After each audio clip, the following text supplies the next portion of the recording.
Saya buka dulu share. Hmm.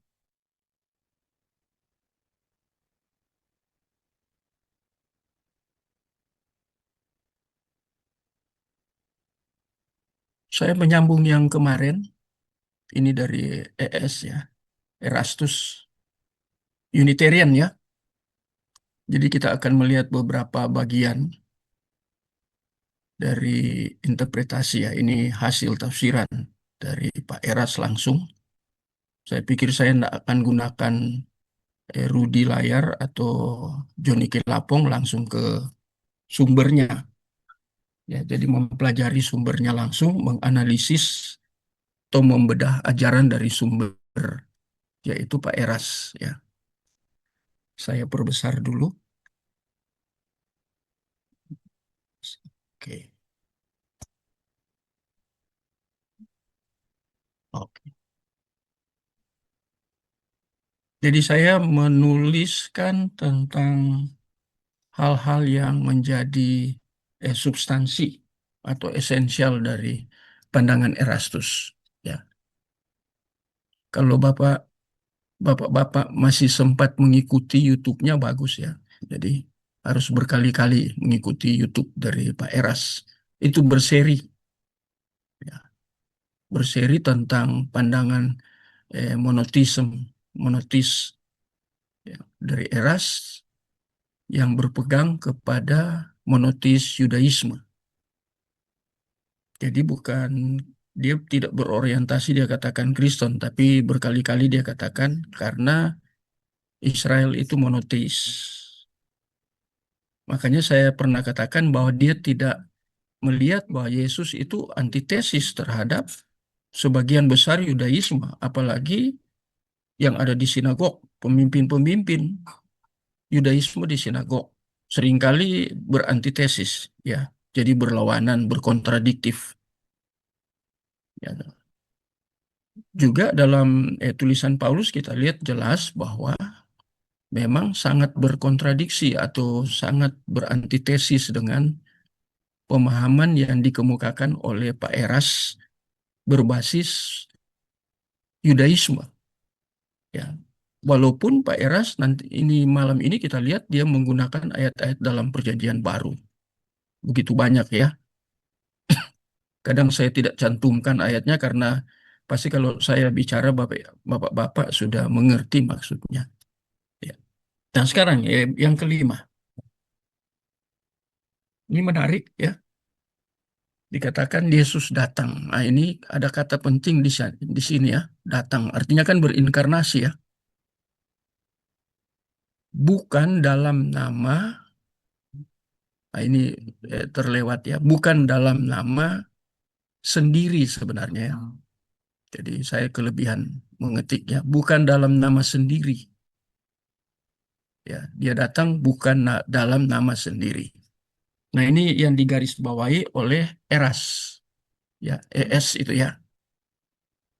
Jadi dia datang atas nama Bapa, karena dia disebut Pak Eras itu diutus. Nanti beberapa kali kita akan lihat itu ya. Pak Eras selalu katakan karena dia diutus.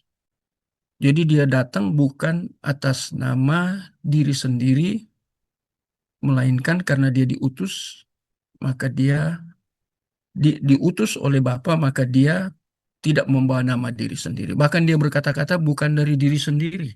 Itu alasan-alasan yang dikemukakan di dalam presentasi dari ES. Nah, yang kelima ini ES mengklaim bahwa Yesus bukan datang dalam nama sendiri atau diri ya. Sehingga dia bukan Bapa. Dia pakai istilah kadang Elohim Yahweh yang kemarin saya sudah protes ya.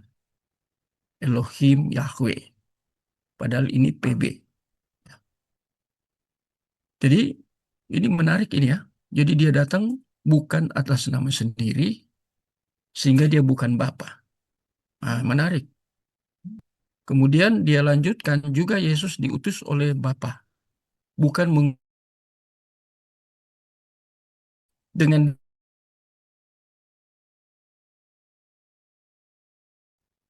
sehingga jika Bapa tidak mengutus Yesus, maka Yesus bukan apa-apa. Sebabnya lebih besar dari sebab Bapa pemilik, termasuk pemilik dari Yesus.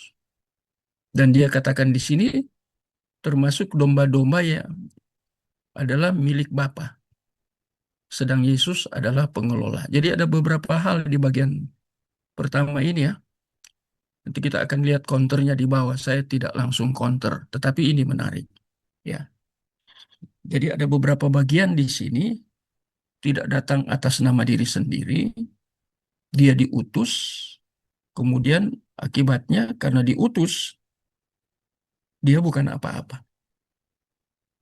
Kemudian yang pemilik itu Bapa, ya. Jadi bukan Yesus.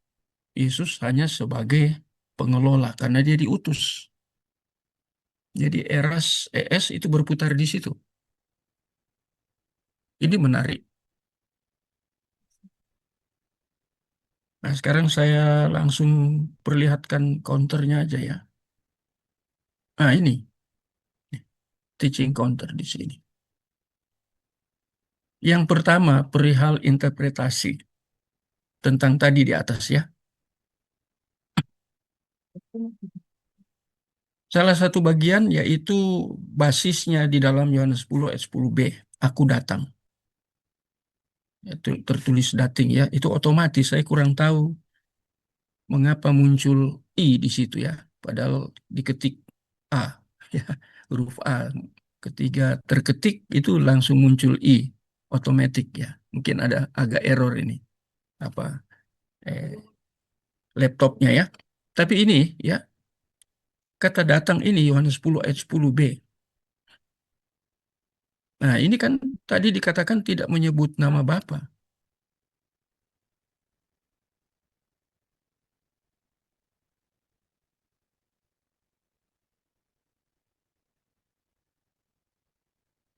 Dikatakan di sini tidak menyebut nama Bapa, tetapi nama pribadi sendiri. Itu kan dikenal di dalam Injil Yohanes itu. Kata ego ya, atau ego eimi itu. Aku adalah, atau aku. Itu ada 7 kali muncul. Ya, aku adalah pintu, aku adalah gembala, ya, dan seterusnya. Aku adalah roti hidup. Ya, itu menggunakan kata aku. Jadi yang menjadi penekanan di sini, Yesus bicara tentang aku datang. Aku datang berdasarkan utusan. Aku adalah.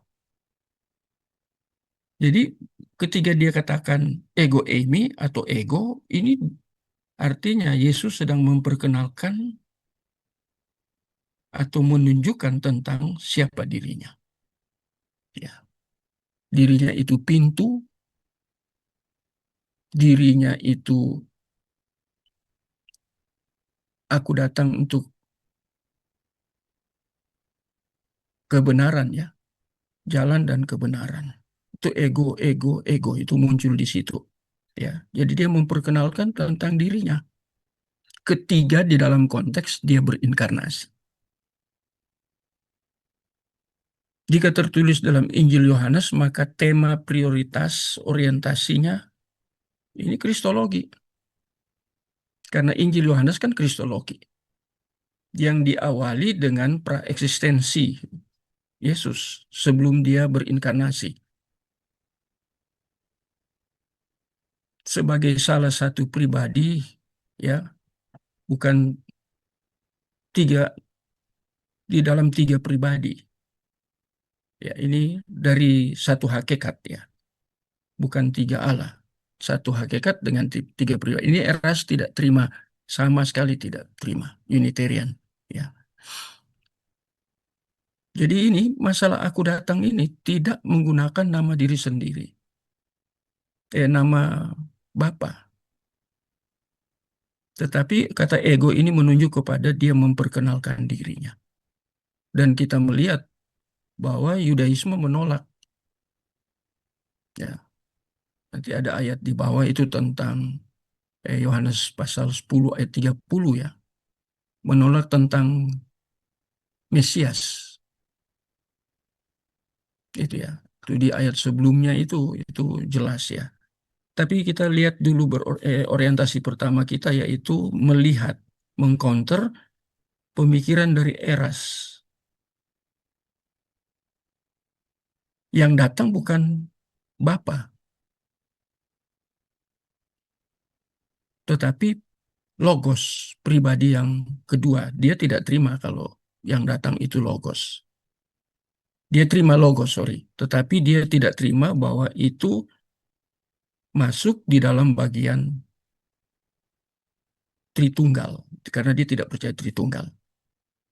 Makanya nanti kalau konsep Tritunggalnya itu kan kalau kita teruskan, Yesus itu lebih rendah, lebih kecil dari Bapa. Ya, jadi itu nanti larinya ke situ, ujungnya ke sana ya. Tapi kita lihat di sini, ini konsep Yesus datang ini menjadi sangat menarik. Eras protes karena tidak menggunakan kata Yahweh Elohim. Jadi karena tidak menggunakan itu secara harfiah, maka Yesus bukan Yahweh Elohim.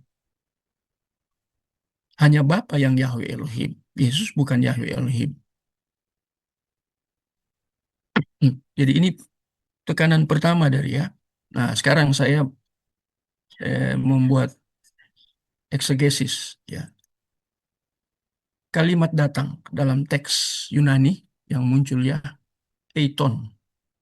Itu ditulis dalam bentuk verb aorist indikatif aktif ya. Person, one person ya, orang pertama, person singular.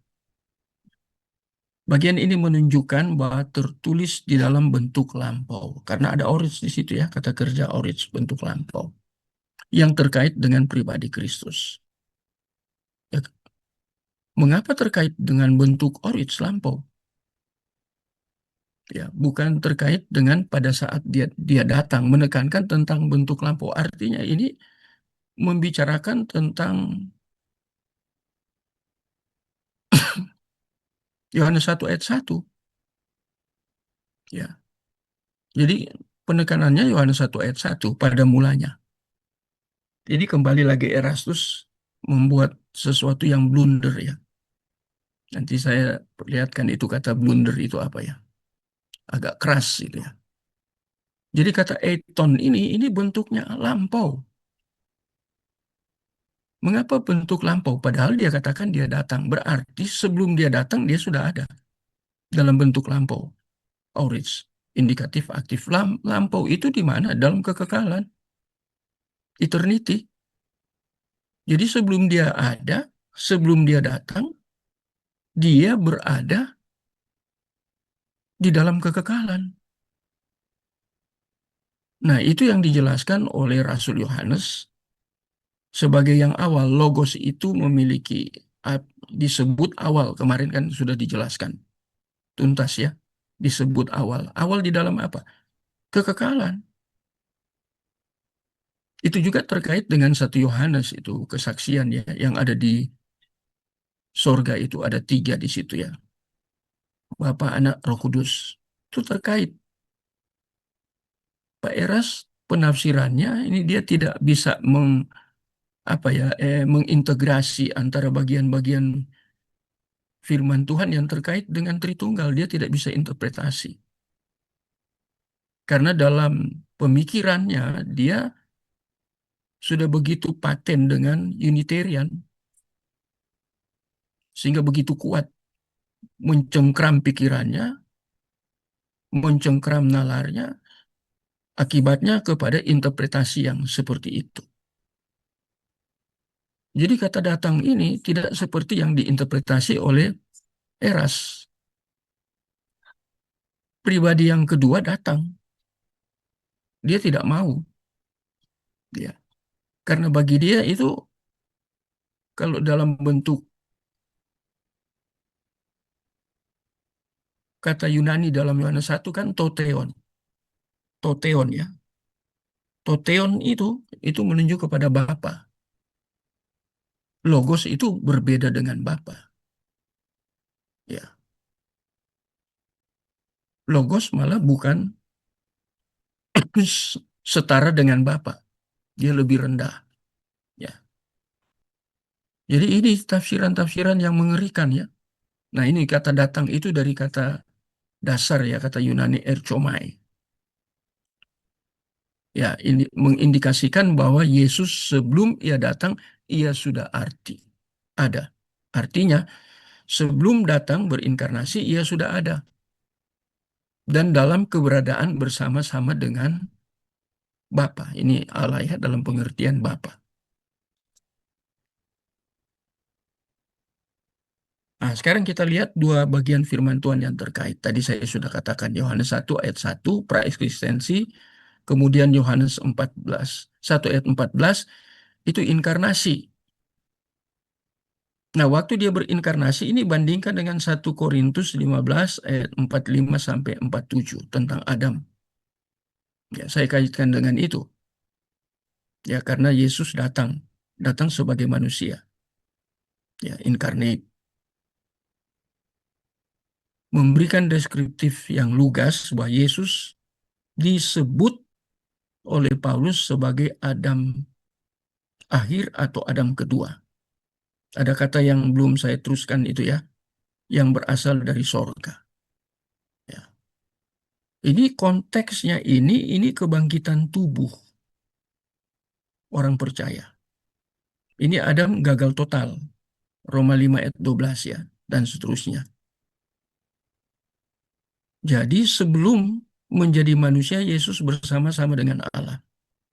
Sebab dia adalah pribadi yang kedua di dalam Tritunggal. Yang menarik di sini ketika dia berinkarnasi, kata datang ini kan dia berinkarnasi. Ya, mengambil hakikat. Nanti kita lihat ya, menafsirkan tentang, saya sudah berkali-kali melihat video dari YouTube dari ES, itu nanti tentang kenosis, teologi kenosis itu tentang mengosongkan. Itu tafsirannya lebih absurd lagi ya, mengerikan sekali tuh Pak Eras gitu ya. Ini terkait dengan kata mengosongkan. Ya, jadi mengosongkan memang kosong. Kealahannya tidak ada lagi. Nanti kita lihat itu secara khusus. Tapi saya sudah memberikan gambaran di sini bahwa nanti ke situ terkait dengan kenapa dia berinkarnasi. Dia datang berinkarnasi, tapi di atas dikatakan itu aurits, bentuknya lampau. Dan kata lampau ini pasti terkait dengan Yohanes 1 ayat 1. Ya, bentuk lampau itu Yohanes 1 ayat 1. Ada kata pada mulanya. Eras tidak menafsir ke situ. Ya, jadi ini sangat mengerikan. Mengapa saya kemudian mengaitkan dengan 1 Korintus 15? Ini perbandingan antara Adam yang gagal dan Adam yang berhasil. Adam yang gagal ini terbuat dari tanah. Ya, yaitu Adam pertama. Adam yang kedua, ya Adam manusia karena inkarnasi. Itu dikatakan Paulus jelas berasal dari atas. Ya, nanti Pak Eras lagi kalau tafsirkan berasal dari atas, atasnya yang mana? Ditafsirkan lagi. Ya, ini terkaitkan dengan kebangkitan Kristus konteksnya. Eras tidak melihat itu. Ya. Ketika Eras mengatakan bahwa Yesus datang bukan sebagai Allah, karena tidak disebut datang sebagai Allah, harus diinterpretasikan terkait dengan soter. Seharusnya, mengapa dia datang? Ini kan masalah soter. Tapi Eras sama sekali tidak kaitkan dengan itu. Sebagaimana protoevangelium. Nah, kita tahu ini ya, Kejadian pasal 3 ayat 15. Jadi ini apa ya, saling kait-mengkait. Ya. Jadi mengapa dia datang? sebagai Adam. Karena yang ditebus Adam. Adam yang gagal itu yang terbuat dari tanah. Ya, dari bawah. Dikatakan dari bawah itu Adam yang gagal. Maka dia datang. Dia harus datang. Tapi sebelum dia datang, masih dalam bentuk logos, dia punya praeksistensi. Malaikat tidak punya praeksistensi. Seluruh ciptaan tidak punya praeksistensi. Ya. Mengapa terkait dengan praeksistensi? Karena dia menjadi manusia. Sebelum dia jadi manusia, dia sudah ada. Pada mulanya itu. Eras, apa dia lupa? Atau memang pemikirannya sudah begitu terikat dengan Unitarian? Roh di balik Unitarian yang mengikat beliau, sehingga hasil dan interpretasinya hanya Yesus datang aja itu dia sudah bermasalah luar biasa. Ya. Dia tidak melihat secara komprehensif mengapa muncul kalimat bahwa Yesus datang, ia datang. Dia datang tentunya sebagai Adam. Dan kalau dia datang berarti itu masuk di dalam kategori kenosis teologi, mengosongkan diri itu. Filipi pasal 2. Di atas kan kalau kita coba saya bacakannya Filipi pasal 2 ya. Ayat berapa ya? Setara itu. Ada di antara bapak-bapak yang bisa bantu kata setara itu ya. Ayat berapa ya? Yang ya, walaupun setara ya. Ayat 6 ya. Yang meskipun dalam rupa Allah. Ini morfe ya. Jadi ini kan jelas ini Yesus ini kan kenosis teologi ya. Itu disebut itu morfe, rupa. Rupa apa? Theon. Ya, rupa Allah tidak mempertahankan, tidak menganggap ya kesetaraan dengan ini kan ada ini jawabannya untuk Eras. Tidak menganggap kesetaraan karena harus mengosongkan diri. Datang itu bukan berarti kosong, bukan berarti kosong sebagaimana natural. Tafsiran natural kosong ya kosong, umpamanya ilustrasinya ini kan botol aqua. Kalau kosong kan ini harus ditumpahkan atau diminum sehingga kosong. Ini kan natural. Ya, ini interpretasi natural. Tapi kalau interpretasi biblikal tidak bisa dimengerti seperti itu kata mengosongkan.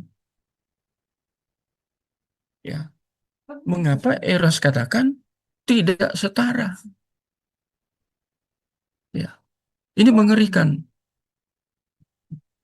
sangat mengerikan. Jadi Eras melupakan dia datang ini, tapi sebelumnya dia sudah ada. Dia datang ini dalam soter. Dan itu sebelum dia datang, jauh sebelumnya sudah ada protoevangelium. Kejadian 3 ayat 15 sudah ada. Ya, itu janji ya. Protoevangelium itu kan janji. Itu harus belajar teologi perjanjian, ya kan? Covenant teologi itu ditulis dengan jelas oleh William Dyrus tentang protoevangelium terkait dengan janji. Bagaimana protoevangelium ini dikaitkan dengan teologi perjanjian. Dan perjanjian itu digenapi. Ditulis ribuan tahun sebelum datang dan datang. Dan yang datang itu bukan Toteon, tetapi pribadi yang kedua, yaitu Yesus ya, di dalam Tritunggal. Jadi kita lihat bagian yang pertama ini, Eras benar-benar gagal untuk memahami ini. Ya, sangat disayangkan jika ia gagal memahami ya. Kita lihat dulu ini ya. Jadi apalagi dia kemudian menambahkan ini ketika dia datang, ini dikaitkan dengan dikatakan berarti Yesus bukan apa-apa. Karena dia datang kan diutus itu ya. Diutus. Dia tidak mengutus dirinya, dia diutus. Dia diutus harus dalam rupa manusia. Tadi jelas di Filipi pasal 2 tadi. Ada kata morfe di situ ya, dalam rupa Allah. Tapi dia tidak menganggap kesetaraan ini, melainkan telah mengosongkan diri. Itu kan kenosis teologi. Kok Pak Eras tidak sampai ke situ? Dia tidak mengutus dirinya sendiri, tetapi diutus oleh Bapa. Ya. Dia bedakan ini ya, jadi mengerikan ya. Jadi dia bukan apa-apa. Itulah sebabnya ya ini ya, Bapa lebih besar, harus ada kata itu ya, lebih besar dari Yesus. Sebab apa? Bapa pemilik, Yesus hanya pengelola. Mengerikan. Lihat lagi di sini. Jadi ini kita orientasi ke sini dulu. Di bagian pertama ini, apakah menurut yang hadir pada malam ini cukup? Penjelasan ini sudah jelas?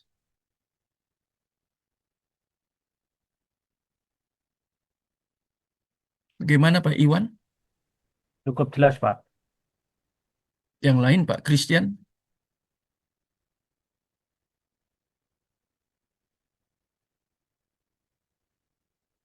Cukup jelas ya? Ini harus saya buat jadikan buku ini untuk mengcounter ya. Jadi masuk dalam bedah ajaran atau masuk dalam apologetika ya. Jadi ini eras tidak ini. Interpretasinya mengerikan sekali ya. Jadi dia apa? Terjebak dengan pemikirannya sendiri ya, mengerikan ya. Dan diminati banyak orang. Ya, Joni Kilapong sekarang pengganti ya Pak Eras ya. Ada yang katakan Pak Eras sedang sakit ya. Apa? Kena stroke gitu ya. Kasihan juga ya. Tapi pemikiran dia itu berbahaya. Sangat berbahaya. Tafsiran-tafsiran interpretasi dari Pak Eras sangat berbahaya. Ya. Jadi ini bagian pertama. Ini permasalahkan itu kan kalimat kata datang ya. Ya kata datang, Yesus datang. Ya. Dia permasalahkan. Jadi datang untuk sebagai pengelola. Tapi dia lupa bagian yang lain yang terkait dengan kata datang. Lupa dia. Atau memang dia menolak itu. Ya. Apalagi Auritsnya itu. Apakah dia tidak belajar bahasa Yunani? Katanya dia mengerti bahasa Yunani. Ya, kata verb Aurits indikatif aktif ya. Orang pertama person ya, singular. Jadi menekankan tentang pribadi dari pribadi yang kedua dalam alat Tritunggal. Ini dia tidak mengerti sama sekali ini bentuk lampaunya di situ. Aurits sangat jelas itu bentuk lampau ya. Aurits sekarang ada di dalam sejarah. Saya pertajam ini ya. Atau Aurits di dalam kekekalan. Itu dua hal yang berbeda. Hati-hati ya. Ketika dikenakan kepada Kristus, kepada Logos, itu Aurits di situ. Kalau muncul di situ, itu maksudnya itu membicarakan tentang apa? Auris bentuk lampau di dalam sejarah atau bentuk lampau di dalam kekekalan. Nah, ini saya tambahkan ya supaya bertajam. Kalau saya yakin ini Auris bentuk lampau di dalam kekekalan karena ini terkait Auris ini ya tensisnya itu dikaitkan dengan satu pribadi yang ada bersama-sama dengan Bapa, punya preeksistensi. Dan kembali saya tegaskan bahwa hanya Yesus yang punya preeksistensi. Mengapa preeksistensi? Karena terkait dengan kemanusiaan itu. Adam kedua itu. Sehingga dia jelaskan sebelum dia jadi manusia, dia sudah ada. Ya, terkait dengan sarx, ya. Yohanes 1 ayat 14, dia sudah ada. Jadi bentuk lampau ini perlu ditegaskan di sini di dalam kita mengcounter ajaran dari ES. Ini bentuk yang sangat penting, ya, bentuk lampau ini. Ya. Jadi hal yang sangat serius justru kadang disepelekan. Ya. Memang menjadi masalah kalau kita tidak mengerti tentang tensis, ya, di dalam EPB, ya, konteksnya perjanjian baru, ya. Tensis bentuk waktu dalam bahasa Yunani memang ini menjadi masalah di dalam interpretasi. Ya, apakah Pak Eras tidak belajar sampai ke dalam bentuk tensis? Apalagi itu ketika dikenakan kepada logos, kepada Adam kedua. Nah, ini jadi masalah, ya, kata datang itu. Ya, jelas sekali, ya. Itu di dalam Yohanes 10 ayat 10b, ya. Saya cek di situ dalam apa teks Yunani itu jelas di situ, ya. Jadi ini jadi masalah interpretasi, selalu jadi masalah. Ya, ajaran-ajaran sesat tetap menggunakan Alkitab, tetap menggunakan firman Tuhan tertulis, ya, grafe. Tetapi ketika memberi penafsiran, nanti antara ayat satu dengan ayat yang lain, atau firman Tuhan bagian yang lain dan bagian tertentu dengan yang lain, itu akan terjadi kontradiktif. Tidak bisa diintegrasi. Ya. Tentunya kita harus berhati-hati dengan konteks ketiga kata itu muncul, atau bentuknya itu muncul, ya, bentuk waktunya. Nanti kita lihat sebentar, Pak Eras juga bermasalah dengan itu, ya. Dan tadi saya sudah ungkapkan itu, ya. Yohanes 10 ayat 30 itu Pak Eras sangat bermasalah di situ. Karena konteksnya dia pikirkan lain dari yang tertulis dalam Alkitab. Secara grafi dia bermasalah. Sehingga interpretasinya pun bermasalah. Karena dia out of context pada waktu dia menjelaskan itu. Ya, jadi ini bagian awal yang sangat penting untuk kita pahami. Ya, kalau sudah jelas saya pindah. Ya. Kita lihat bagian kedua. Nah, ini saya akan jelaskan tadi itu yang, ya, aku dan Bapa satu. Ya, saya taruh di situ Yohanes 10 ayat 30. Tapi sebelumnya ini yang akan counter, ya. Yohanes 10 ayat 30. Eras menginterpretasikan bahwa yang harus dijadikan prioritas, orientasi prioritas di dalam konteks itu bukan masalah kesetaraan, melainkan menegaskan tentang penggembalaan. Ah, ini benar-benar dia out of context. Ya, saya coba cek di dalam ayat yang ini, loncat ayat 24, ya. Ayat 30. Tapi itu ini mulainya sebenarnya Eras harus lihat itu ayat 24 dari Efesus pasal 10.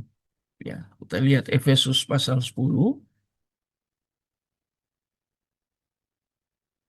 Harusnya Eras dari sini, Eras langsung loncat ke ayat 30. Ayat 30. Mata saya terlalu ini, ya. Ini kecil, sudah harus beli Alkitab yang besar ini. Tolong bacakan Yohanes pasal 10 ayat 30. Salah seorang baca. Mari silakan.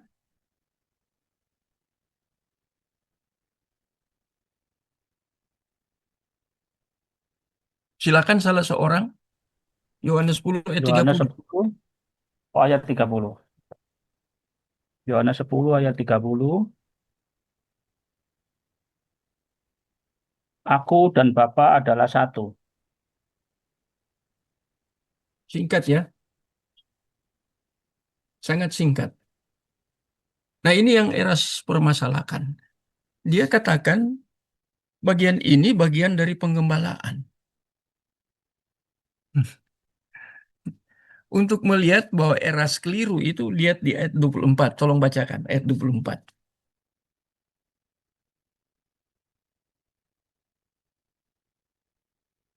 Ayat 24,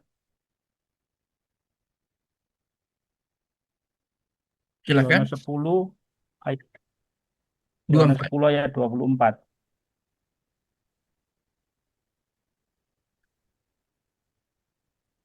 Maka orang-orang Yahudi mengelilingi dia dan berkata kepadanya, "Berapa lama lagi engkau membiarkan kami hidup dalam kebingungan?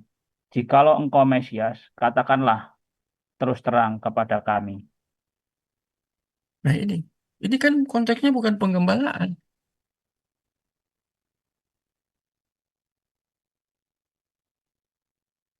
Jadi eras keliru lagi di situ. Ya. Jadi konteksnya bukan penggembalaan.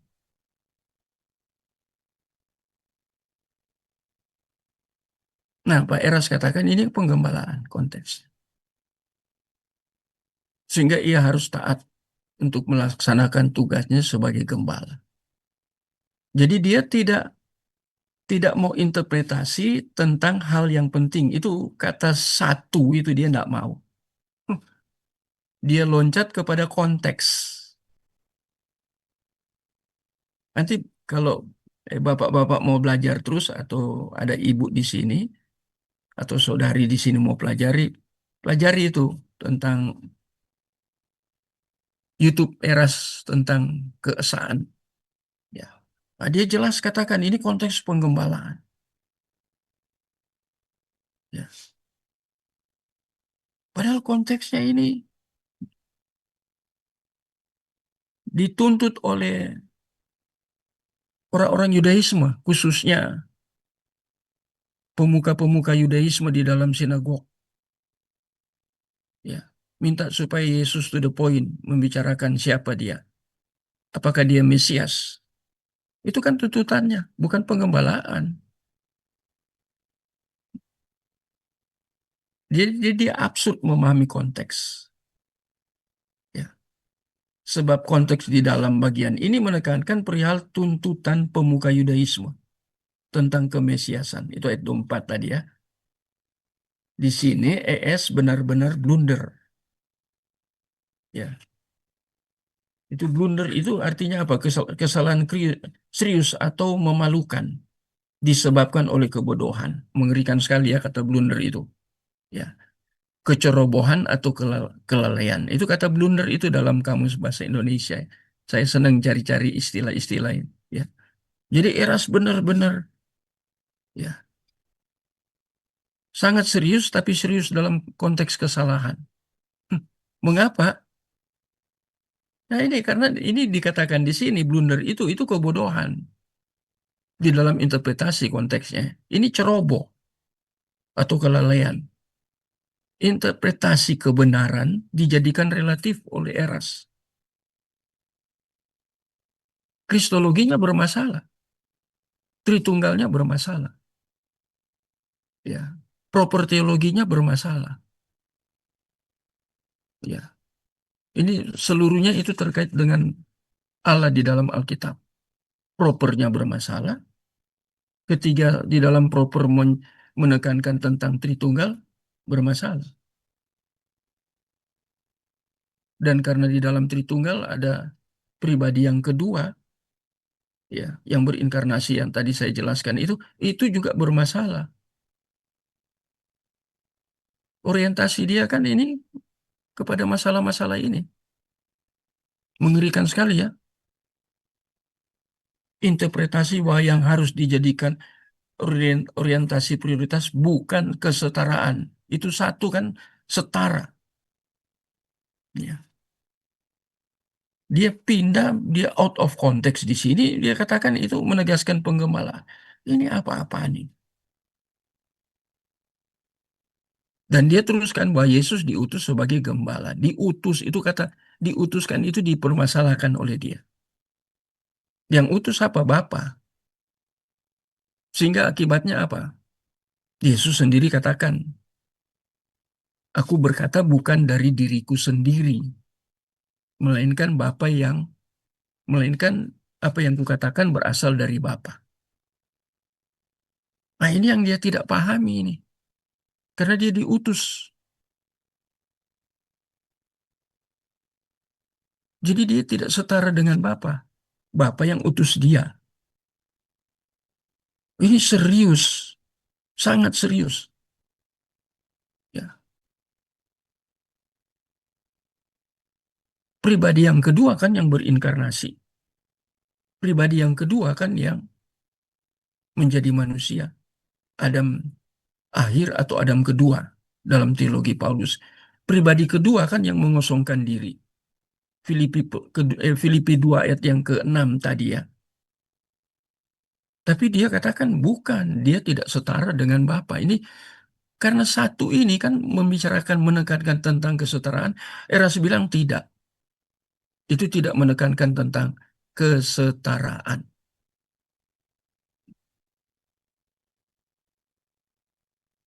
Yesus hanya jadi gembala.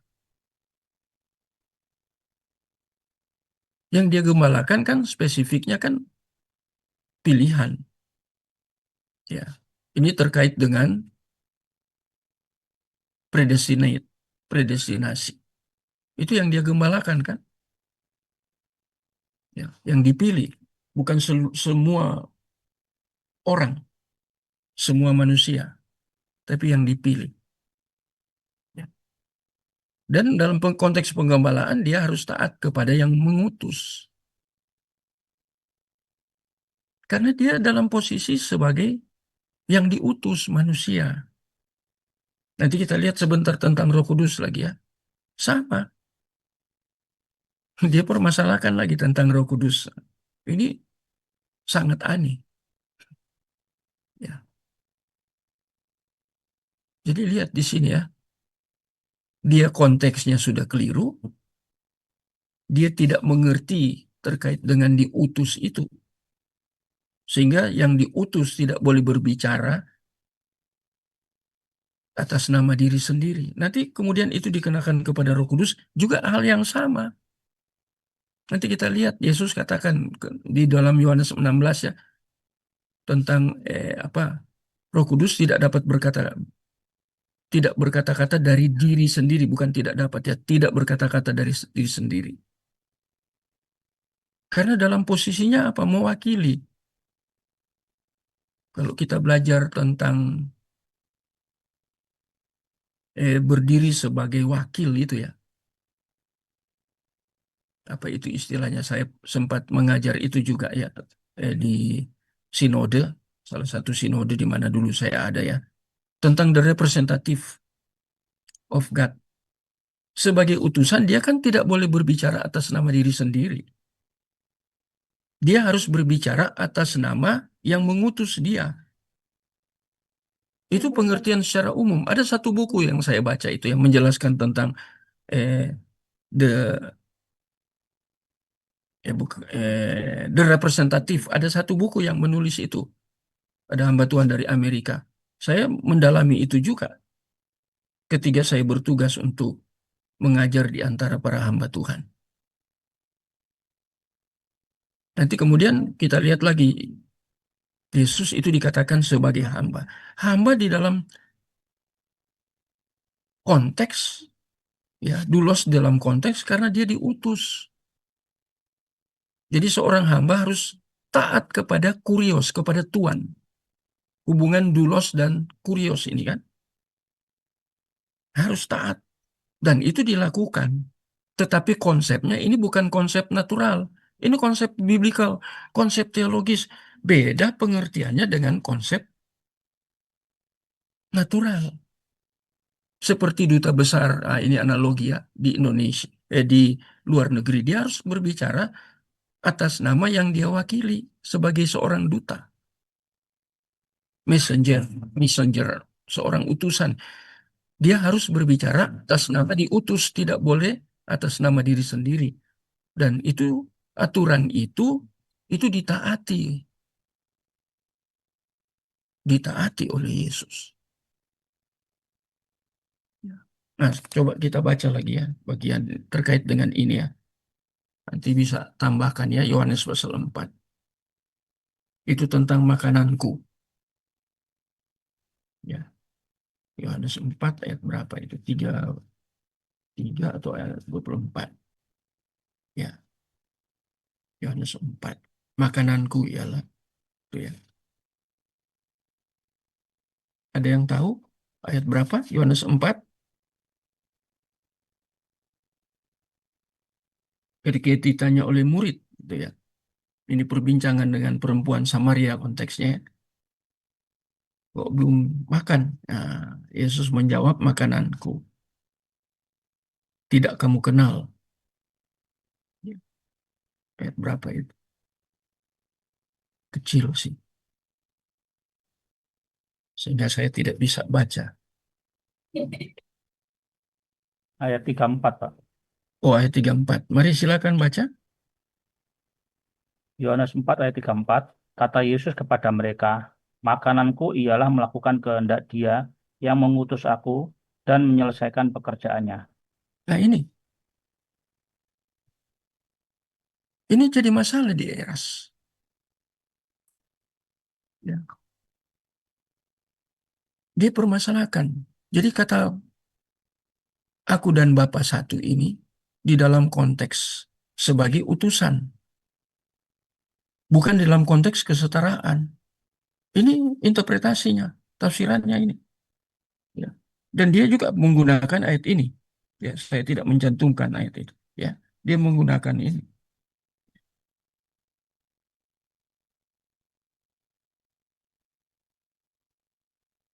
Jadi dia sangat bermasalah. Makananku ialah melakukan kehendak dia. Kata dia di sini kan, ini membedakan dengan Yesus. Karena ada kata ku di situ, ku besar. Berarti Yesus. Melakukan kehendak dia. Ini kan kehendak Bapa. Dia itu Bapa. Bapa itu posisinya mengutus aku. Ego. Ya. Dan menyelesaikan pekerjaannya. Pekerjaan siapa? Bukan pekerjaan Yesus. Tetapi pekerjaan Bapa. Nah itu tafsiran. ES dia menafsir ayat 34 di dalam Yohanes pasal 4 ini seperti itu. Poinnya ini ya di dalam Bapa dan Aku satu kemudian dikembangkan mencari ayat-ayat untuk mendukung pemahaman Eras. Sehingga dia katakan di sini Bapa itu menjadi sentral. Yesus itu berdiri sebagai the representative, sebagai wakil dan wakil tidak boleh berbicara atas nama diri sendiri. Maka Yesus itu bukan Allah yang Elohim Yahweh, dia berkali-kali menggunakan Elohim Yahweh. Itu Bapa. Yesus bukan Elohim Yahweh. Dia benar logos. Benar dia logos. Tapi dia diutus oleh Bapa. Logos di situ penafsirannya juga sudah bermasalah. Sudah absurd. Sudah blunder penafsirannya.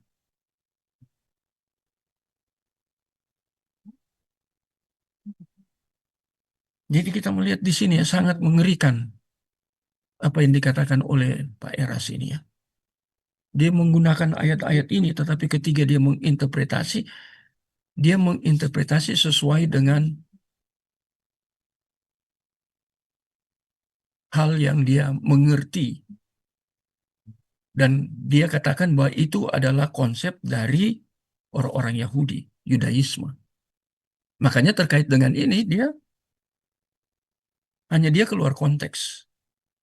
Tapi orang Yudaisme kan mempertanyakan tentang kemesiasan dari Kristus. Kristus itu kan Mesiak, ya. Ya. Jadi ini yang sangat blunder Erastus, ya.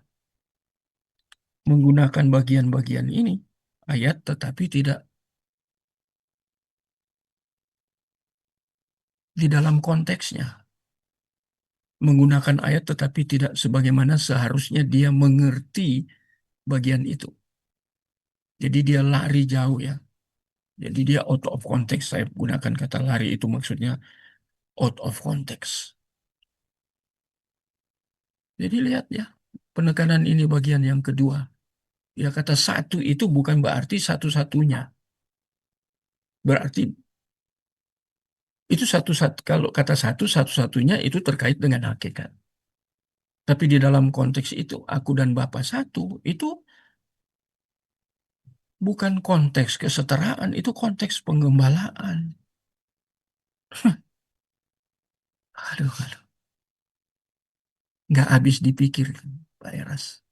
Dia sampai ketika presentasi menyerang Tritunggal, ya penganut Tritunggal ya, sambil pukul-pukul jidatnya itu. Padahal dia sendiri yang blunder. Nah itu ya, kayak kata blunder ya, kesalahan serius. Ini tentang kebenaran yang absolut telah direlatifkan oleh Erastus. Ya, ini kesalahan serius. Dan ini bukan hanya sih, akibatnya ini memalukan. Tapi banyak orang yang terima ini, yang terbuka terhadap ajaran Erastus. Ya, mereka sedang mendukakan Roh Kudus kalau kita hubungkan dengan itu ya, di dalam bidang pengajaran. Kemarin saya khotbah di GBT, itu yang digembalakan oleh suami istri yang dosen senior STI, saya bicara tentang itu. Saya singgung tentang Erastus dari mimbar, bahwa dia sedang mendukakan Roh Kudus di dalam hal apa? Ketika dia menginterpretasi dan hasil interpretasinya diajarkan melalui media. Dan banyak yang kemudian terikat dengan ajaran. Ya, mereka terjerumus, mereka terikat. Ini dia sedang mendukakan Roh Kudus. Roh Kudus tidak memimpin dia dalam penafsiran.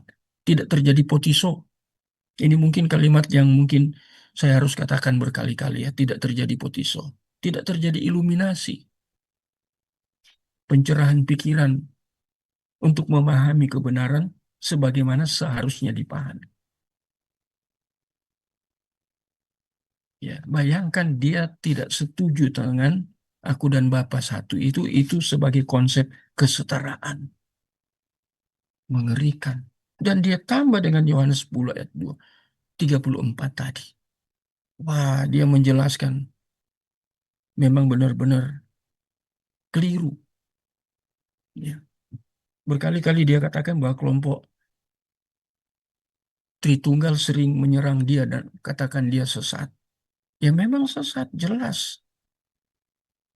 Ya, dari hasil interpretasi dia, berdasarkan penafsiran dia, nyata sesat.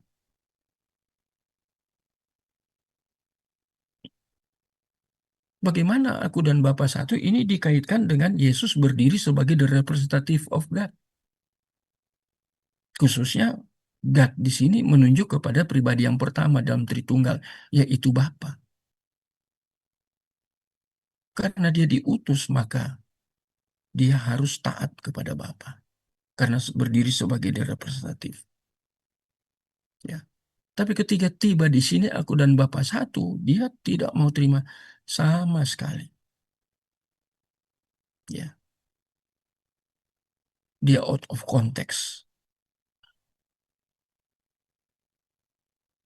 Jadi kita lihat di sini ya, ES benar-benar blunder. Ini hermeneutiknya. Yesus sebenarnya sedang memberikan respon atas pertanyaan para pemuka Yudaisme, sekaligus mengajarkan tentang kesetaraannya dengan Bapa. Bukan seperti yang diinterpretasikan ES. Yesus mengajarkan tentang kesetaraan, Yesus katakan bukan.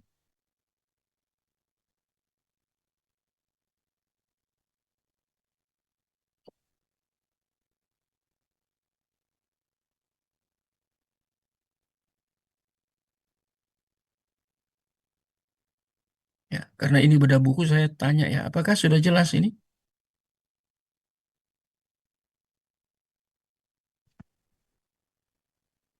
Pak Christian mau? Jelas, Pak. Atau ada yang mau tambah Pak Anton? Pak Teguh ini ya? Ada. Sudah jelas, Pak. Oke, oke. Kita terus kalau kayak gitu. Ini bagian ketiga ini lebih mengerikan ya. Kita lihat bagian ketiga ini. Ini terkait dengan pribadi yang ketiga. Tritunggal toh. Bagaimana Pak Erasus ini? Dia ada nanti saya jelaskan ya. Saya tuliskan judul apa subnya ya. Satu tetapi tanpa Roh Kudus. Ini kata satu ya. Aku dan Bapa satu tetapi tanpa Roh Kudus. Dia permasalahkan bagian itu. Aku dan Bapa satu. Tapi kok nak Roh Kudus hanya satu Bapa dan Yesus. Dia pertanyakan ini. ES menuduh semua yang mengimani Trinitas sedang membajak. Dia katakan sedang membajak pemahaman satu. Sehingga menurut ES, kaum penganut Trinitas melakukan penggelapan terhadap kebenaran. Ini tuduhan. Ya, ini dia tuduh. Ya. Jadi dia menggunakan kata yang ya kata membajak itu ya. Kemudian yang kata kedua yang negatif ini penggelapan terhadap kebenaran. Siapa itu? Penganut Tritunggal. Ini tuduhan ES. Dia presentasi dan apa speak up-nya seperti itu,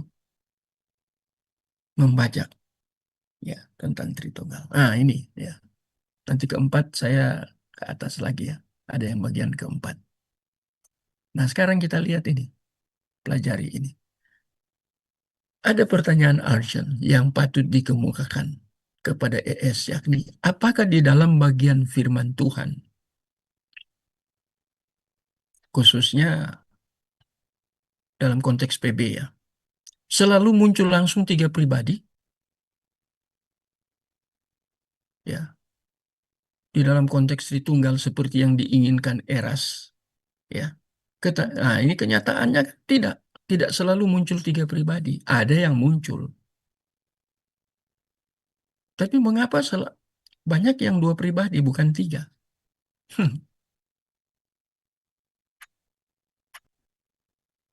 Ini bukannya mendiskreditkan Roh Kudus. Kalau muncul hanya dua, Bapa dan Yesus, aku dan Bapa satu, bukan berarti mau mendiskreditkan Roh Kudus. Eras pertanyakan itu, kok tiga? Berarti ya secara tidak langsung Eras mau katakan, kenapa hanya dua, aku dan Bapa satu? Tidak aku dan Bapa dan Roh Kudus. Nah, ini artinya kan mendiskreditkan Roh Kudus pribadi yang ketiga dalam Tritunggal. Sebab tekanan utamanya berorientasi pada relasi antara Bapa dan Anak di dalam konteks Trinitas. Ini jawabannya. Dan firman Tuhan tertulis, ya, ini tentang penulisan ini. Ya, yang kayak kita harus mengerti ketika Yohanes menulis. Ya, dia dipimpin oleh siapa penulis? 2 Timotius 3, terjadi Theopneustos. Dan Theopneustos itu terkait dengan Roh Kudus. Bukan pribadi Bapa, bukan pribadi Roh Kudus. Pribadi anak, tetapi langsung pribadi yang ketiga itu Roh Kudus. Nah, ini Eras tidak mengerti ini. Roh Kudus tidak ditulis, tetapi Roh Kudus ada di dalam pribadi dari yang penulis. Jadi hadir kan? Ketiganya hadir. Ya. Dan tadi yang pertama itu untuk menjawab blundernya ES ini, itu jawaban yang pertama yaitu ada tadi. Ya. Bahwa tidak selalu di dalam perjanjian baru muncul langsung tiga pribadi. Ada penekanan kepada dua pribadi. Mengapa hanya ditulis dua? Karena kalau kita memikirkan secara benar sesuai dengan Alkitab, pribadi yang ketiga kan sedang memimpin para penulis, ketiga menulis. Jadi dia hadir tetapi di dalam diri penulis. Dan bukan berarti mendiskreditkan pribadi yang ketiga. Bukan berarti sedemikian. Ya. Nah, sekarang kita coba melihat ini ya.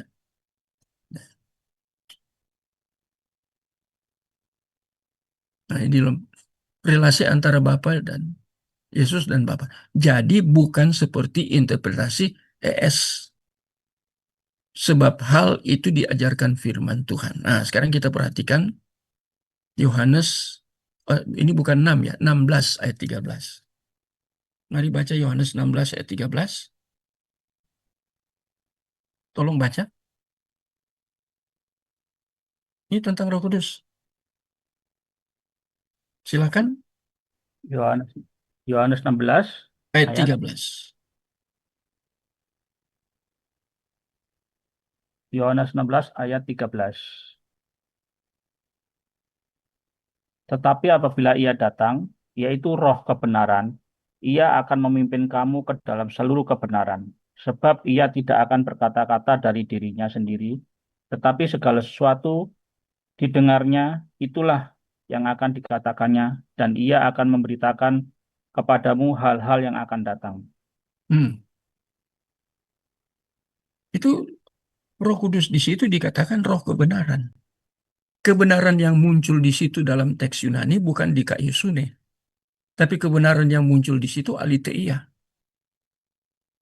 Kebenaran kalau dikenakan terkait dengan pribadi yang kedua itu aletheia. Kebenaran kalau dikaitkan dengan Bapa itu aletheia. Itu konsep kesetaraan di dalam teks asli ya. Memang di dalam terjemahan-terjemahan hanya kebenaran, ya kebenaran, hanya kebenaran. Ya apalagi dalam bahasa kita bahasa Indonesia kan terjemahan itu kan hanya kebenaran. Padahal kata kebenaran itu kan dua. Dan Yesus sedang mengajarkan tentang pribadi yang ketiga sebelum dia naik ke sorga toh. Dia menjelaskan tentang ini Pak Eras nggak ngerti. Ya, terkait ini dengan penulisan juga ini. Dan dikatakan juga dia tidak berkata-kata dari diri sendiri karena dia diutus. Nanti belajar khusus ya, siapa yang mengutus. Apakah dua pribadi dalam Tritunggal yang mengutus, pribadi yang ketiga, atau hanya Bapa, atau hanya pribadi yang kedua yang mengutus. Nah, itu terjadi perdebatan juga di situ dalam dunia teologi. Kan kita yang belajar teologi kan sudah belajar sampai di situ. Ya, terkait dengan Tritunggal, tetapi Yesus mengajarkan dia diutus. Aku minta kepada Bapa, itu ada di ayat-ayat sebelumnya ya. Dia memberi, ya.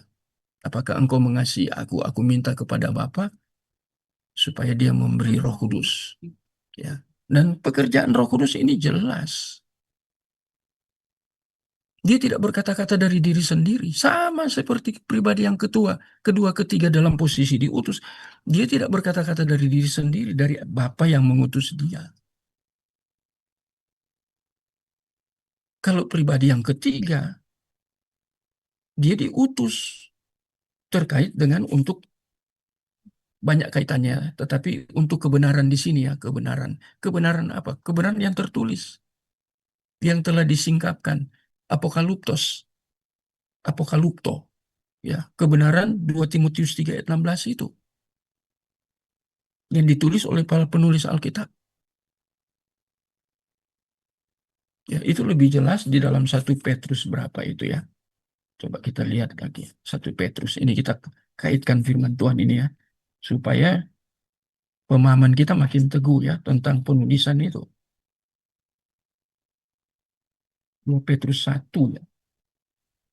Ya, benarkah 2 Petrus 1?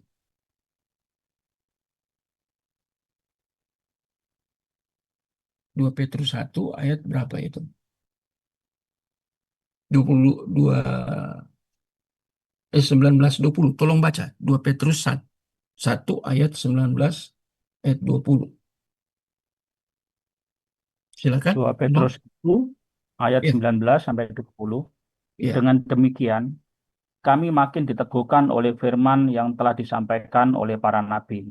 Alangkah baiknya kalau kamu memperhatikan sama seperti memperhatikan pelita yang bercahaya di tempat yang gelap, sampai fajar menyingsing dan Oh, bintang sorry. timur terbit Maaf saya bersinar. potong 2 Ya, Petrus 1 ayat berapa ini?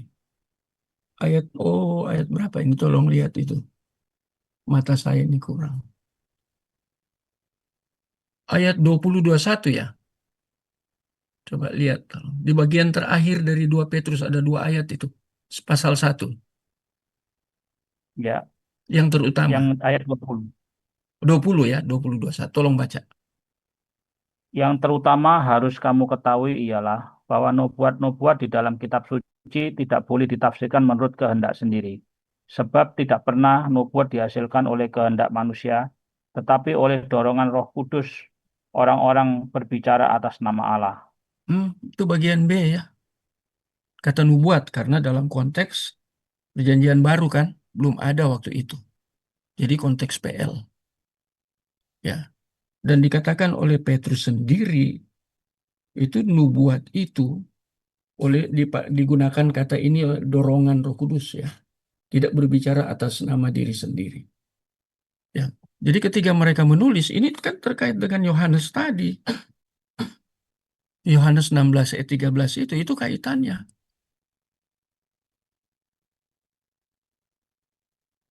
Jadi karena statusnya diutus, ya, kok Pak Eras menuntut harus seperti apa yang Pak Eras katakan. Dia menuduh ya, penganut Trinitas membajak itu. Penganut Trinitas masuk melakukan penggelapan kebenaran. Apa tidak terbalik tuduhan ini kepada penganut Tritunggal? Karena dia monoteisme. Ini Pak Era sedang membalik yang tidak benar menjadi benar menurut dia. Nah, ini jadi masalah. Ya. Jadi penafsiran dia tentang Roh Kudus sangat bermasalah. Ya. Itu kata mengutusnya lupa dia. Ya, sekarang tentang pribadi yang ketiga, oh sorry, yaitu Roh Kudus ini Pak Eras sangat bermasalah.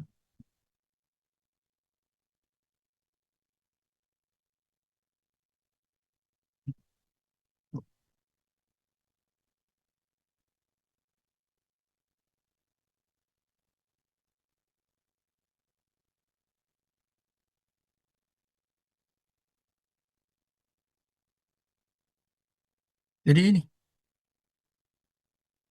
ini kan sub yang ketiga. Mengapa kata Pak Eras hanya menekankan Bapa dan Aku? Roh Kudus diskreditkan. Ya, sangat mengerikan. Tidak muncul 3 pribadi langsung di sini. Tapi 2. Dua-duanya dalam konteks diutus dan representatif. Roh Kudus tidak boleh berbicara atas nama diri sendiri. Itu jelas. Ya. Jadi artinya karena dia setara dan dia diutus untuk menyampaikan kepada para penulis untuk kemudian ditulis sehingga sesuatu yang tadinya tertutup ya masih misteri, rahasia. Rahasia itu disingkapkan, dibukakan, apokaliptos. Melalui apa? Melalui grafe tulisan. Dan yang menulis itu karena bukan dari diri sendiri, dorongan Roh Kudus dipakai di situ ya, dorongan Roh Kudus. Jadi peran Roh Kudus ini di dalam diri penulis itu tadi saya katakan di atas ya, ada di dalam diri. Dan dia harus menulis tentang siapa? Bukan dirinya. Yesus yang mengajarkan tentang Roh Kudus. Bukan Roh Kudus mengajarkan tentang diri Roh Kudus sendiri. Tentang siapakah Roh Kudus itu. Disebut Parakletos, Roh Penolong. Tapi ditambahkan dengan penolong yang lain. Ekeinos di situ. Wah, kalau kita hubungkan lagi lebih jauh dari situ, dari itu mengapa dikatakan yang lain? Ada tambahan ekeinos. Karena ada penolong pertama. Itu ada di dalam 1 Yohanes. Saya sudah tunjukkan itu ya, 1 Yohanes. Ya. Sehingga Yesus membedakan tentang pekerjaannya sebagai penolong dan pekerjaan Roh Kudus. Sama-sama pribadi. Ya. Bukan mereka menjadi satu. Kayak paham ES tentang Unitarian. Mereka berbeda. Pekerjaan pun secara spesifik berbeda. Dan posisinya dua-dua diutus. Ini menjadi menarik. Tapi juga menjadi sangat serius. Ya. Jadi Roh Kudus tidak boleh berkata-kata dari diri sendiri. Ya, sama seperti Yesus. Yesus sering berulang kali, aku diutus Bapa. Aku berkata-kata bukan dari diriku sendiri. Karena dia sebagai representatif. Harus paham itu. Tetapi representatif bukan secara alamiah, natural, yang umum dimengerti secara umum. Ini representatif atau wakil mewakili di dalam konteks teologis. Berbeda penafsirannya. Ya. Nangkep ya, Pak Ibu. Jadi mengerikan sekali ya, Erasus ini. Sangat serius. Dia menuntut penulisan berbasis Roh Kudus melalui para penulis Alkitab. Tidak seperti itu yang muncul ya. Tidak selalu 3 tapi 2. Dia menuntut harus 3. Jadi bukan apa yang dikatakan di dalam tadi itu ya. 2 Petrus 1 ya. Ayat 20-21. Bukan lagi seperti itu. Dia melanggar 2 Petrus 1 ayat 20 dan 21. Maksudnya dia di sini ES. Itu dia melanggar itu. Karena dia mau selalu muncul 3. 3 pribadi harus muncul sekaligus. Waduh, ini serius sekali ya. Itu interpretasi loh. Ya, jadi dia mau supaya Alkitab itu ditulis seperti yang dia inginkan. Bukan seperti apa yang Alkitab katakan.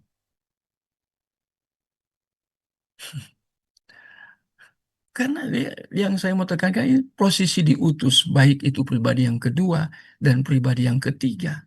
Itu tidak boleh berbicara atas nama diri sendiri. Karena mereka itu representatif.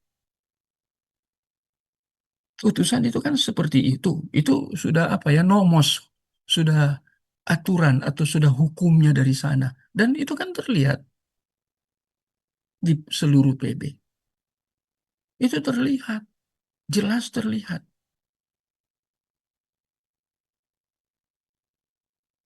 Sangat mengerikan. Ya. Kok dituntut harus selalu muncul 3? Loh, memang yang nulis atau grafe di dalam konteks Bible ini, khususnya ya, New Testament, memang itu harus sekehendak penganut Unitarian. Harus seperti apa yang diinterpretasi oleh ES. Padahal jelas itu 2 Petrus 1, ya. Sangat jelas. Dan apa yang Yesus katakan di dalam Yohanes tadi, ya. Pasal 16 ayat 13 tidak berbenturan dengan 2 Petrus pasal 1 ayat 20-21. Jadi peran pribadi yang kedua tentang kebenaran yang tertulis grafe itu, yaitu memimpin penulis untuk menuliskan dua pribadi ini, yaitu Bapa dan Yesus di dalam perjanjian baru. Wah, ini dipaksakan itu, ya. Harus seperti maunya ES. Wah, ini kan pemaksaan ini. Ini serius kalau sudah bicara pemaksaan, ya. Dan sangat serius, ya. Jadi kita lihat di sini, ya, sangat jelas itu. ES buat sesuatu yang sangat, saya tambah lagi ya, bukan hanya blunder, sangat blunder. Itu memalukan, itu kebodohan, itu kelalaian. Kelalaian dalam apa? Interpretasi. Kita juga harus hati-hati ketika kita memberikan interpretasi, ya. Seorang sekaliber ES itu bisa seperti itu. Mau kaliber seperti apa sih? Tetap kita bisa keliru. Jangan karena terkenal, ya, kemudian menganggap diri tidak bisa salah. Nah, ini contoh. Kalau sudah salah dari atas, itu yang di bawah-bawah ikut semua, toh. Itu jadi kenyataan, kan?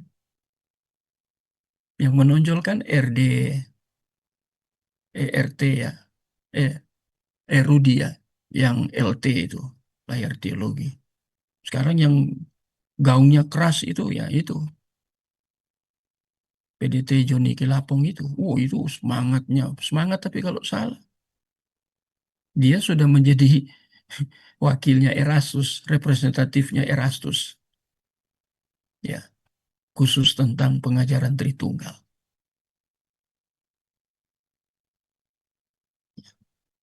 Menurut Bapak Ibu gimana?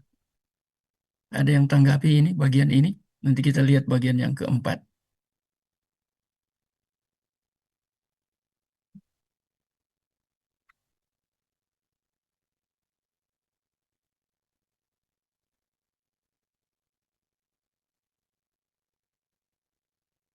Ya, saya lagi lihat ini ada. Sudah jelas? Shalom Pak, izin bertanya Pak. Iya, iya, mari. Iya, Pak mau tanya ini, kan kalau menggunakan kata pribadi itu kan Pak, istilah sekarang ini udah bergeser maknanya Pak. Apakah eh, tidak lebih tepat menggunakan hipostasis apa gimana Pak? Itu aja Pak pertanyaan saya, gimana Apa mengubah menggunakan istilah apa, Pak hipostasis Sof? gitu Pak. Oh, Karena kalau, itu kan kata dari kata Yunani. iya Pak betul. Iya, kalau kita ini kan terjemahan. Oh, Bagus, Pak Sofar sudah sampai ke situ. enggak sih Pak, Terjemahan bertanya bagus. aja Pak. Iya, iya, enggak apa-apa. Itu bagus juga. Sehingga maksudnya kita yang belajar teologi harus paham Ya, bahwa kadang-kadang di dalam terjemahan itu bisa bisa keliru. iya betul. Makanya itu kan saya sampai bisa belajar di dalam khususnya tentang word study, ya. Itu waktu saya belajar word study waktu kuliah dulu, itu word study dalam Alkitab berbahasa Inggris. Itu aja perbedaannya banyak. Kalau mau lihat itu saya sudah pernah katakan, ya. Itu lihat di Strong Concordance yang besar itu, ya. Nah, lihat di situ aja, itu ada bagian sebelum dictionary-nya, itu bagian belakangnya itu ada itu mulai dari King James, New King James, terus lumayan banyak tuh yang di word study itu, ya. Mau lihat word study, ya, studi kata-kata. Ada kan yang berbeda satu dengan yang Iya, lain bahasa Inggris. Nah, kemarin saya mengajar di semester 8 tentang eksegesis Perjanjian Lama. Wah, mereka kelabakan karena saya memberi referensi begitu banyak. Kalau mau cari kebenaran, kita yang sudah belajar di dalam dunia teologi, kita harus punya referensi bahasa semistik di dalam konteks tentunya Bible, Alkitab. Dalam teks semistik Arab ada, Ibrani, ya, bahasa-bahasa semistik. Itu kita bisa buat perbandingan di situ. Tapi untuk cari itu, kalau secara spesifik Alkitab tertulis dalam bahasa semistik itu agak sulit kita di Indonesia ya. Saya sudah pergi ke Momentum dan cek itu. Bisa beli tapi harus dipesan dari luar. Nanti mereka mereka cari, kemudian mereka suruh kirim, kita harus bayar. Oh, itu mahalnya minta ampun, bisa jutaan. Ya, saya beli yang tipis aja sudah 500.000 lebih, apalagi beli yang itu ya. Umpamanya Alkitab bahasa semistik Arab, ya Ibrani sudah ada semua. Saya punya bahasa Ibrani yang tidak ada bahasa Inggris, hanya Ibrani semua punya. Ya dikasih sama dosen ya dari Korea. Jadi maksudnya Pak Sofar sudah mengerti itu. Ya, kalau yang lain tidak belajar sampai situ, tentunya tidak paham. Ya, oke, sudah beres di situ. Ya Pak, itu aja Pak. Makasih Pak. Oke ya, sekarang saya mau lihat keempat ya. Tapi kita ke atas. Ya kadang, sorry ini, kadang apa ya, laptop ini.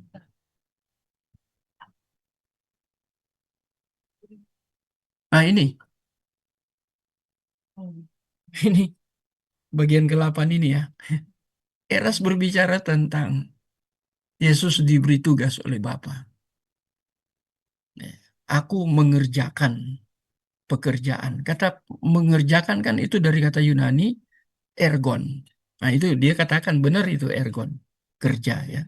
Melakukan satu pekerjaan. Dan dia memberi analogi lucu menurut saya. Saya tulis loh terlek ya presentasinya. Seperti seorang karyawan. Aduh. Kok Yesus itu dikatakan seperti seorang karyawan, analoginya karyawan. Ini ini presentasi loh dari Pak Eras. Dia katakan seperti seorang karyawan. Karyawan itu kan ada pemilik. Kemudian dia mencari karyawan untuk dikerjakan. Dan kata yang dimaksud oleh Pak Eras itu, kata ergon itu analoginya karyawan. Sehingga jika Bapak yang beri tugas, maka Yesus sebagai pelaksana. Ya, pelaksana yang dikehendaki Bapa. Ya, maka di situ ya. Sehingga Yesus tidak lebih besar dari Bapa. Mengapa Yesus tidak lebih besar? Nah ini diberi tugas pekerjaan. Dia katakan sendiri, Yesus katakan, aku mengerjakan pekerjaan-pekerjaan. Ya, yang Bapa minta supaya aku mengerjakan pekerjaan. Ini terkait dengan Yesus mengerjakan pekerjaan Bapa. Jadi bukan pekerjaan pribadinya sendiri, itu pekerjaan Bapa.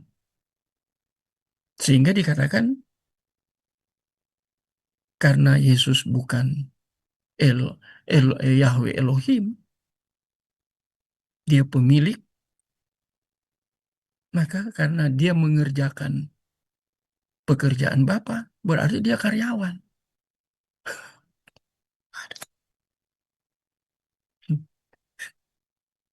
Ya. Jadi karena karyawan dia tidak lebih besar dari Bapa. Aduh, ngeri, ngeri. Ya, menurut bapak-bapak yang belajar malam ini ngeri nggak ini bagian ini?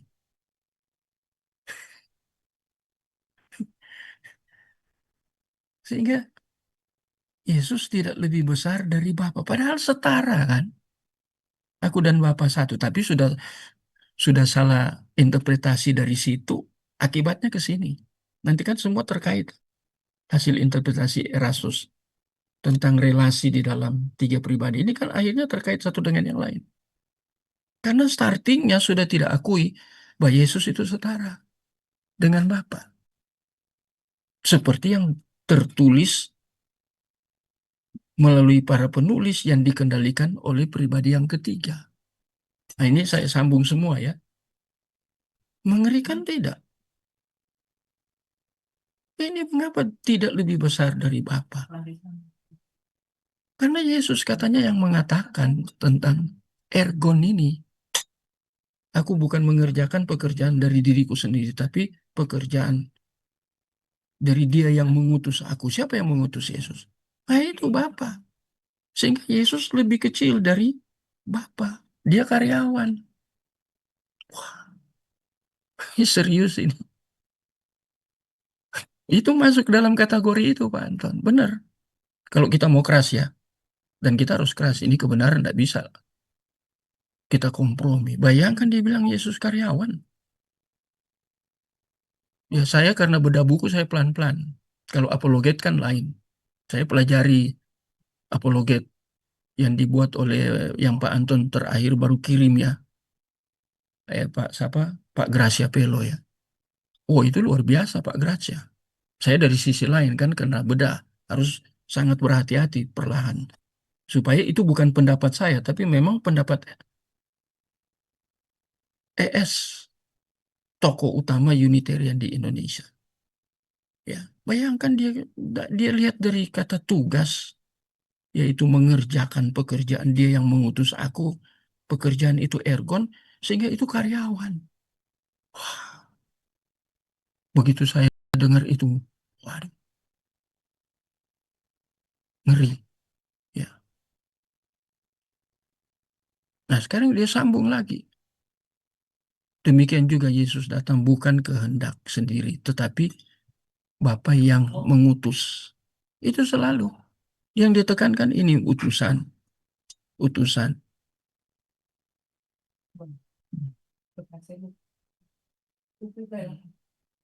Sehingga Yesus harus taat.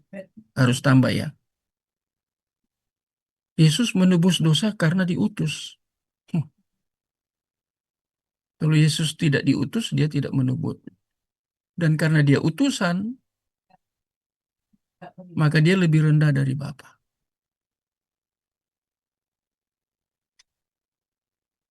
Sangat mengerikan ya. Oh, terbalik ke atas. Mau jelaskan ini. Nah, sekarang dia baca itu. Itu ada rekan di samping dia itu, ya anak buahnya itu. Suruh baca ini. Mazmur 18 ayat 26. Tolong baca. Mazmur 118 ayat 26. Silakan baca. Tolong. Mazmur 118 Ayat 26. ayat 26. ayat 26. Mazmur 118 ayat 26. Diberkatilah dia yang datang dalam nama Tuhan. Kami memberkati kamu dalam rumah Tuhan. Dia yang datang dalam nama Tuhan. Jadi kan di situ kan dia yang datang dalam kata Tuhan di situ kan Yahweh. Ya. Tapi kata dia yang datang itu dikaitkan dengan siapa? Yesus yang datang itu. Nah, dikaitkan lagi ini. Ya. Sehingga itu disebut sebagai dia harus melakukan. Dia diberkati. Artinya dia yang mengerjakan tugas itu. Ini ya kata hasil presentasi dari Eras. Dia yang mengerjakan tugas itu. Melakukan pekerjaan itu. Dia itu diberkati. Siapa yang berkati dia? Bukan dari dirinya sendiri. Tapi itu Yahweh di situ. Ya. Jadi Yesus bukan membawa namanya sendiri. Ya. Tapi dalam nama Yahweh. Nah ini kan bukan Yahweh sendiri. Sehingga orang yang tidak menerima monoteisme, maka ada masalah dalam hidupnya sendiri. Dia bilang bermasalah. Siapa itu maksudnya? Orang yang dia maksud. Yang penganut Tritunggal bermasalah. Dia pakai ayat itu untuk menyambung dengan ergon tadi. Melakukan pekerjaan. Mengapa bisa melakukan mampu? Karena ada blessing. Siapa yang memberi blessing? Bukan dari diri sendiri. Blessingnya itu datang dari siapa? Yahweh itu. Yahweh yang memberi blessing.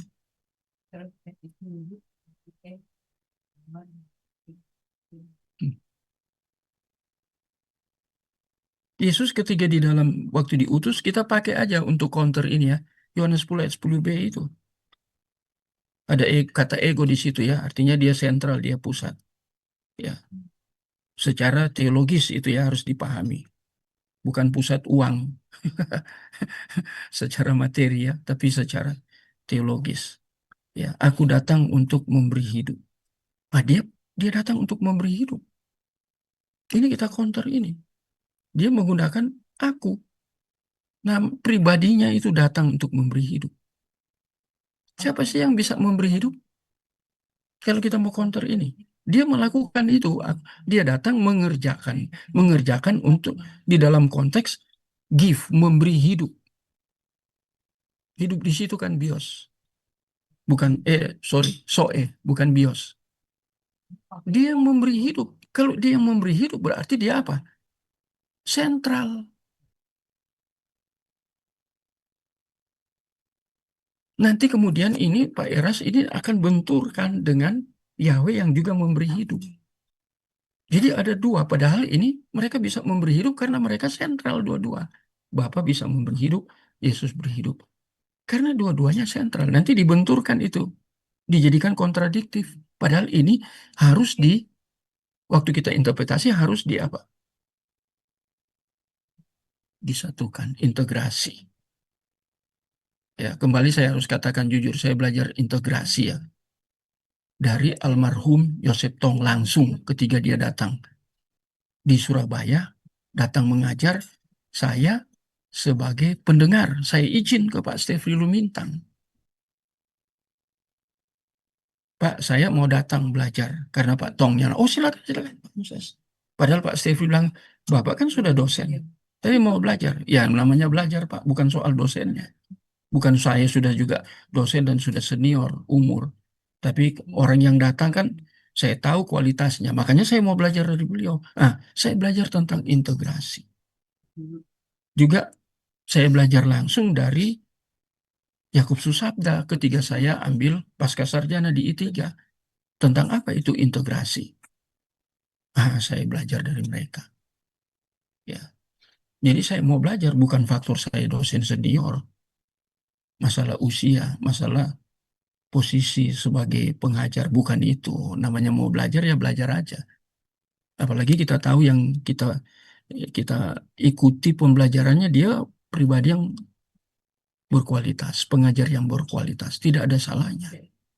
Sama kan kita baca buku-buku atau referensi-referensi yang berkualitas.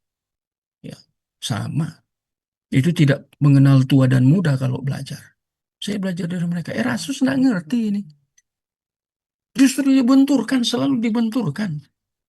Begitu disebut di situ bahwa diberkati dalam 118. Yang diutus itu diberkati. Interpretasinya konsep Unitarian.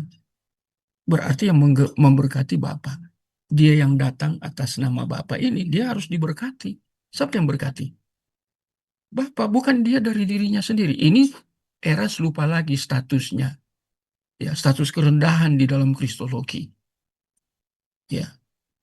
Sehingga dia diberkati, diutus. Erastus nggak ngerti ini. Keliru interpretasinya. Mengerikan sekali. Dia gunakan ayat, tapi cara dia tafsir itu semua out of context. Ya. Memang ini benar-benar blunder dan orang yang ikut beliau ya secara teologis ya aduh itu kita nggak bisa kategorikan sebagai noesis. Noesis di dalam konteks pengetahuannya itu, pemahaman yang intelektual secara teologis itu punya basis yang kuat secara teologis. Tapi itu blunder. Mereka menjadi bodoh. Ya, saya gunakan blunder. Dan itu memalukan sebenarnya. Tapi hal yang memalukan justru itu diajar terus. Mengerikan ya. Sangat serius ini. Ini kita lagi belajar proper teologi yang dikaitkan dengan Tritunggal dan Kristologi. Dan ada pneumatologi tadi. Iya kan?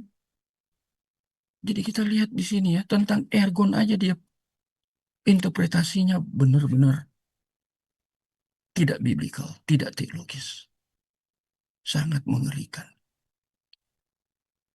Jadi kalau tidak diberkati oleh Bapa, bukan berarti Yesus kalau tanpa diberkati, nah itu kembali ke atas yang pertama tadi, dia bukan apa-apa. Itu kalimat itu berulang-ulang. Yesus bukan apa-apa. Karena semua sentralnya di mana? Yahweh ini.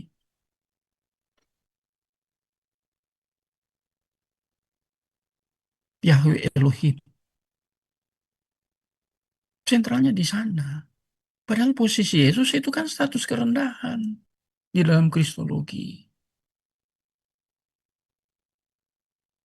Mengapa status kerendahan? Karena terkait dengan soter. Dia harus jadi manusia karena yang berdosa itu tadi ya, Adam pertama yang terbuat dari debu. Sedangkan dia datang dari sorga. Kata Paulus, 1 Korintus 15 tadi. Nah, kita kaitkan lagi ke situ ya. Jadi ketiga status kerendahan itu sentralnya bukan kepada diri sendiri, tapi yang mutus, yaitu Bapa. Mengerikan banget ini. Serius sekali. Dia nggak belajar tentang status Yesus ditinggikan, glorified. Dan dia tidak belajar tentang status ketiga direndahkan. Dia tidak mengerti ini dalam Kristologi. Sehingga dia tak dikatakan, ya, tidak lebih besar dari Bapa. Yesus tidak lebih besar. Karena di dalam status kerendahannya dia tidak lebih besar. Tapi kalau praeksistensi dia sama, setara. Ketika dia bicara aku dan Bapa satu, karena mereka mempertanyakan kemesiasan dia. Bukan tentang, konteksnya kan bukan tentang pengembalaan. Mengapa Pak Eras out dari situ?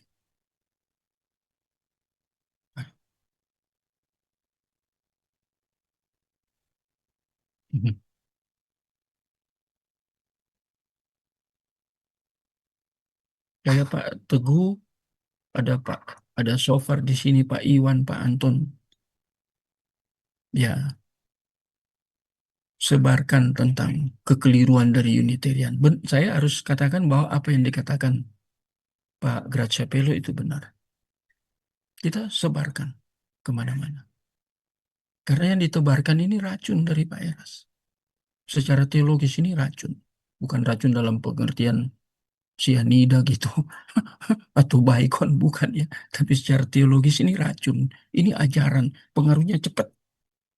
Sangat kuat itu. Itu bisa tertanam di memori loh. Dan ketika masuk di memori itu bisa mau ubah memori itu tidak mudah.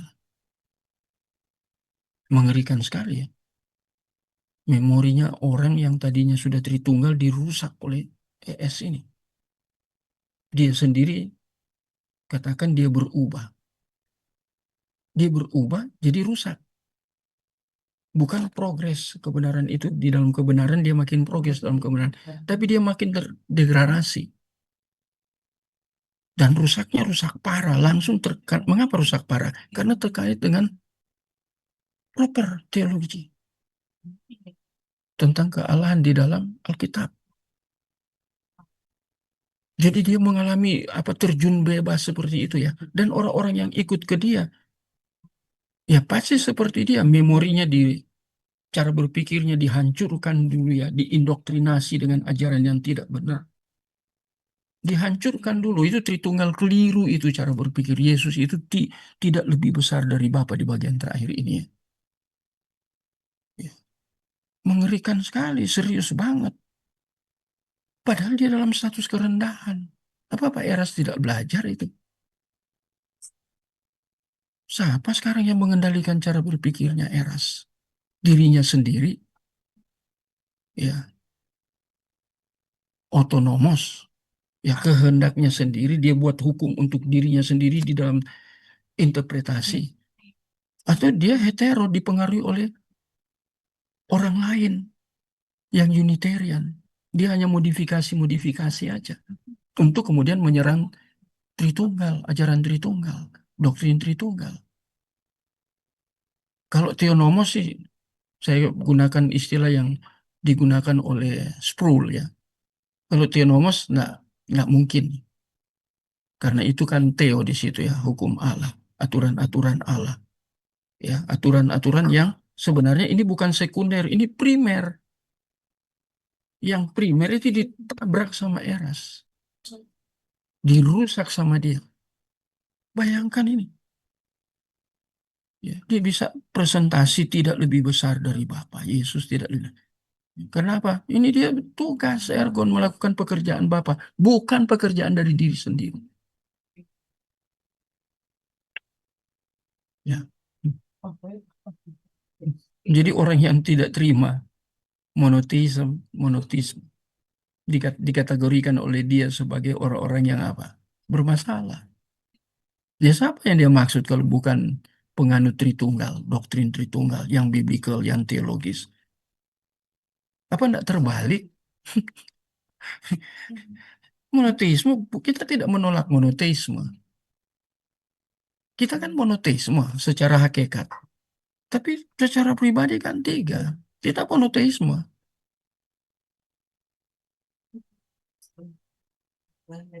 Jadi mengerikan ya, serius. Ya. Di bagian terakhir ini ada yang mau tanggapi. Kita tinggal 10 menit. Atau mau tambah ayat firman Tuhan, nggak apa-apa. Tambah interpretasi, nggak apa-apa. Ya, melengkapi saya nggak apa-apa. Karena kita lagi bedah buku. Bedah ajaran ya. Ajaran, sorry. Ya.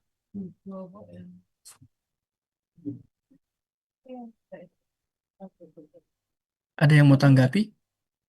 Atau tambahkan ayat tertentu? Atau mungkin pemahaman tertentu hasil interpretasi ya dari pribadi-pribadi yang hadir malam ini, silakan. Ini karena beda ajaran ya. Saya di beda buku kan seperti itu ya. Ada yang mempresentasi, kemudian teman-teman yang teman inti ya, teman inti, nak banyak orang kita ya. Itu kemudian memberi tanggapan. Itu di dalam beda buku. Saya ikut berapa tahun ya? 2 tahun lah saya ada di kelompok itu.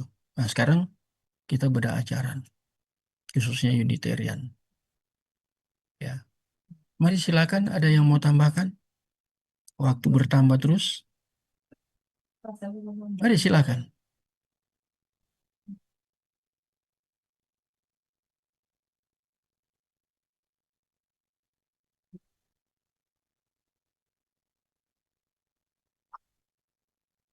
Cukup kah?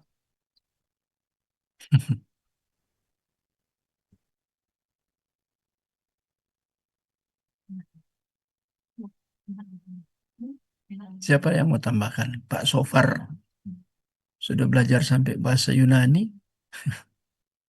Enggak, masih belajar juga, Pak. Sama, saya juga masih belajar. Kita masih belajar. Jangan finish, jangan katakan sudah selesai belajar. Saya masih belajar.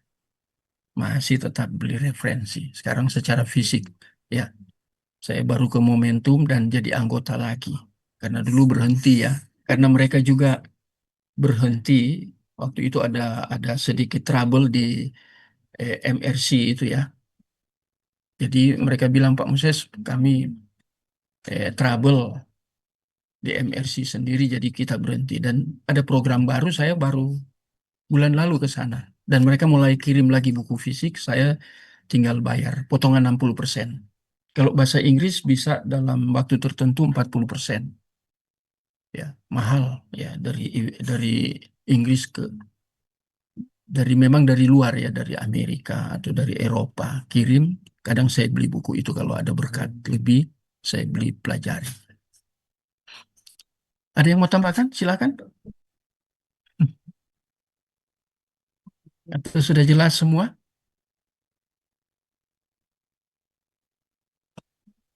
Kira-kira malam ini apa kesimpulan bapak-bapak atau ada ibu di sini yang kita pelajari? Ya, khususnya hasil presentasi dari ES dengan Unitariannya. Makin hari makin mengerikan kalau bagi saya ya. Makin saya menganalisis, membedah ajaran-ajaran YouTube-nya. Saya sebenarnya mau cari tulisannya, tapi dia tidak terbitkan itu. Kalau diterbitkan dalam bentuk buku, lebih enak lagi kan. Tapi saya lihat dari YouTube semua. Ya, oke, sudah fix pembelajaran kita malam ini, bedah kita malam ini fix. Atau Pak Christian mau tambahkan sesuatu? Chris,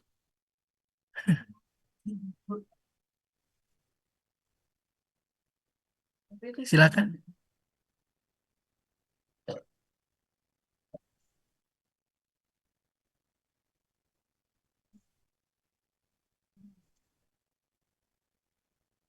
Ya kalau sudah tidak ada, ya terima kasih malam ini kita belajar walaupun sedikit kita sebarkan ini ke rekan-rekan kita ya supaya mereka tidak terjebak di dalam pengajaran Unitarian khususnya melalui ES ya yang diteruskan oleh anak buahnya. Jadi kalau bapak buahnya seperti itu, anak buahnya itu memorinya pasti seperti itu sehingga presentasinya itu bukan hal-hal teologis, hal-hal biblical, tetapi presentasinya itu ajaran-ajaran yang tidak teologis atau tidak biblical, walaupun menggunakan film Alkitab ya, menggunakan firman Tuhan tertulis grafik.